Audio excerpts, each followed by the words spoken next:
Hey, what's up guys? This is Deltrox from Violet Mask, and today we are going to be talking about the Nord racial passive changes and what it actually means in a 12-man dedicated trial group. And so today is going to be a very statistically focused video and exactly what an extra half ultimate per second really means for Nords. And so first let's talk about what kind of setup that we have today.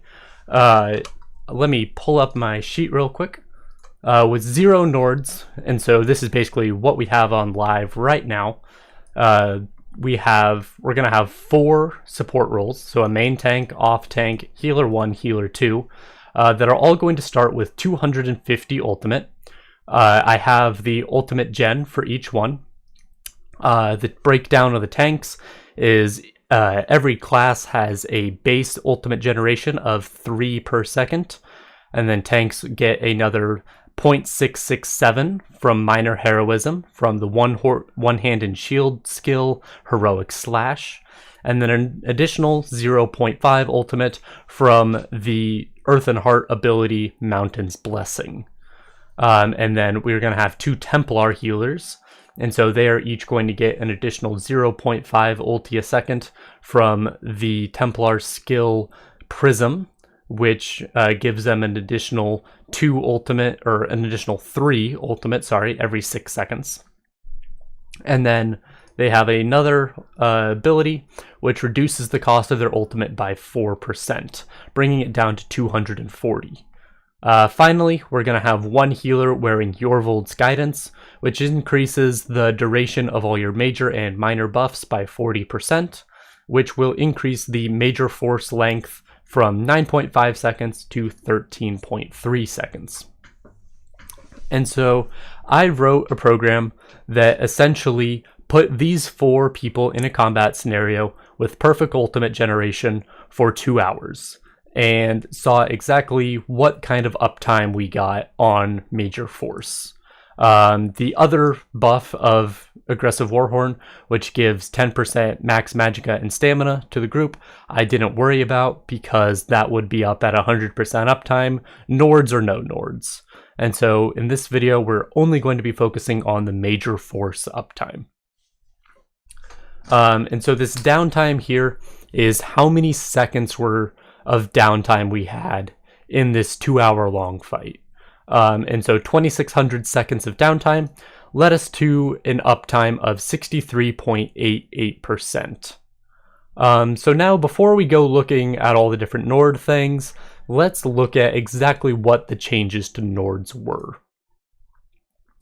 So as you can see here, Nords got this new ability: when you take damage, gain 5 ultimate. This effect can occur once every 10 seconds.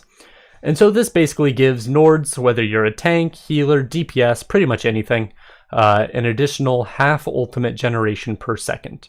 You'll be taking damage all the frickin' time, and so taking it once every 10 seconds is pretty much a given. And so, sorry, completely lost my train of thought there. Let's go back to our Warhorn rotation slides here and look at exactly what kind of jump in uptime we get as we start bumping up these generation numbers for each of our different classes. And so this is going to be with a Nord main tank. You'll see that our uptime goes up by about 2%, from 63.8 to 65.9, with both tanks being Nords. It goes from 65.9 to 67.4. That's about a 1.5% jump. And then with 1 healer being a Nord, this is where the jumps kind of start getting a little weird. It only goes up 0.01%. So that is 1 more second of major force for having 1 healer Nord. However, having 2 Nord healers makes a big difference. That is a 6% increase. I'm not quite sure why this is.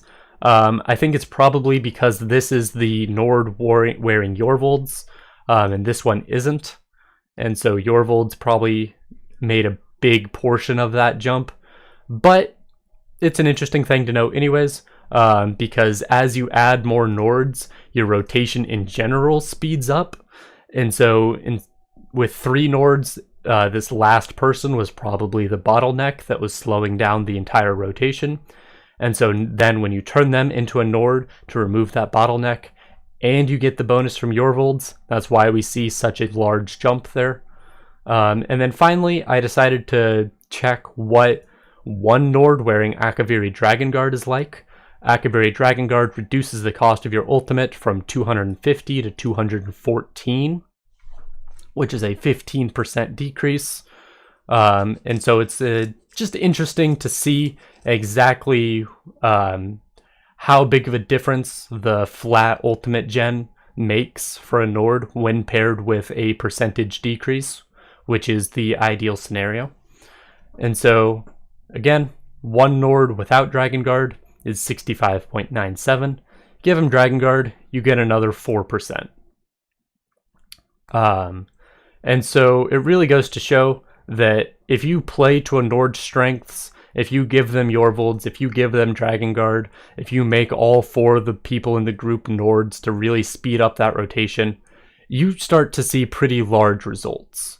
But if you only have 1, maybe 2 people as Nords, you see a difference. It's definitely not a wasted passive, but it's not huge, and it's not great. You'll be seeing a 1 to 2% increase in overall group DPS, which is pretty good. That is a fairly substantial amount of increase to group damage. However, Nords have no sustain outside of this ultimate.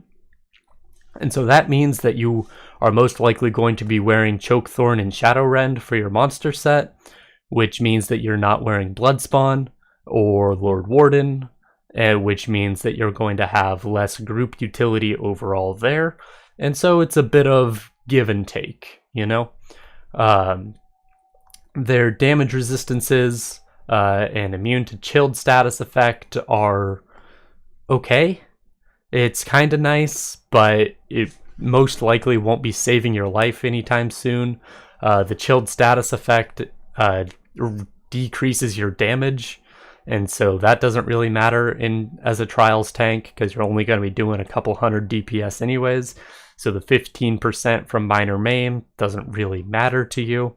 It's not about doing damage, it's about boosting your group's damage.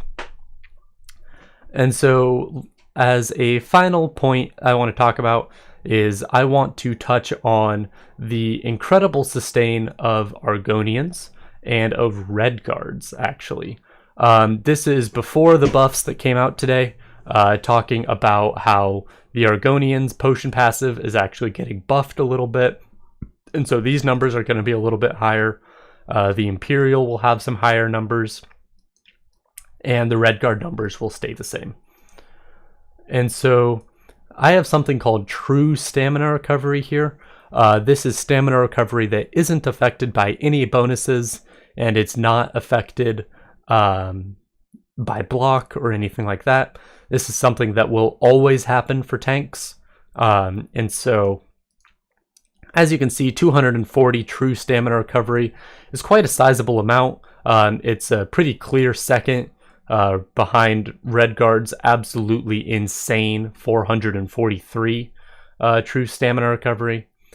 But Argonians also get the Magicka recovery, and true health recovery is actually fairly nice, because as an Argonian especially, this doesn't happen like gradually, so you won't be wasting very much of it. It happens all in one quick burst, and so it's one nice burst heal basically that you have control over.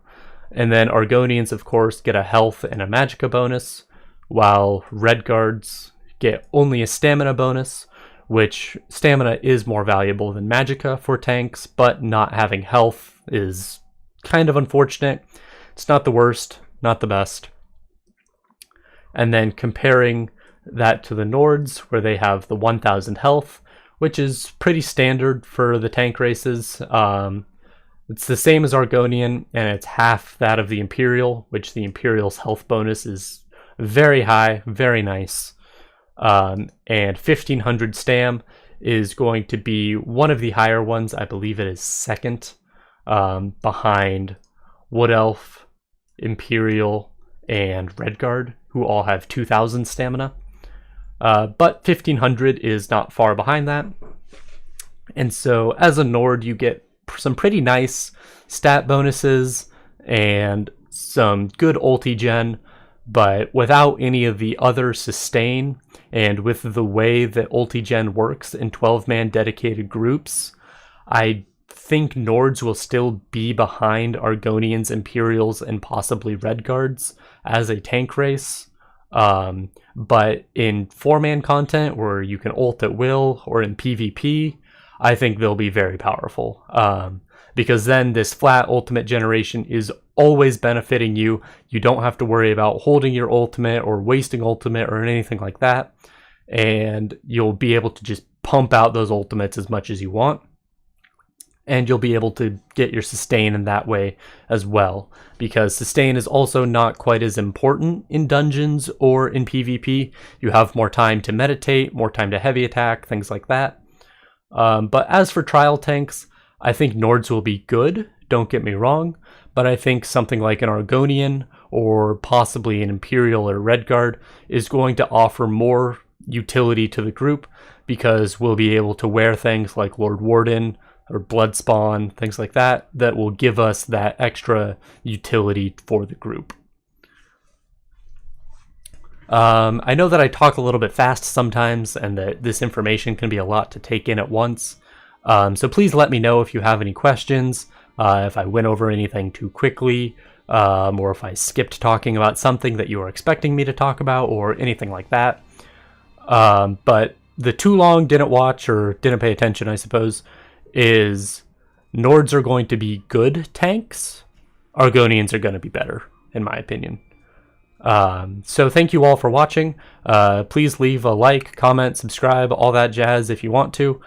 And I hope you all have a wonderful day and learn something useful. Bye-bye.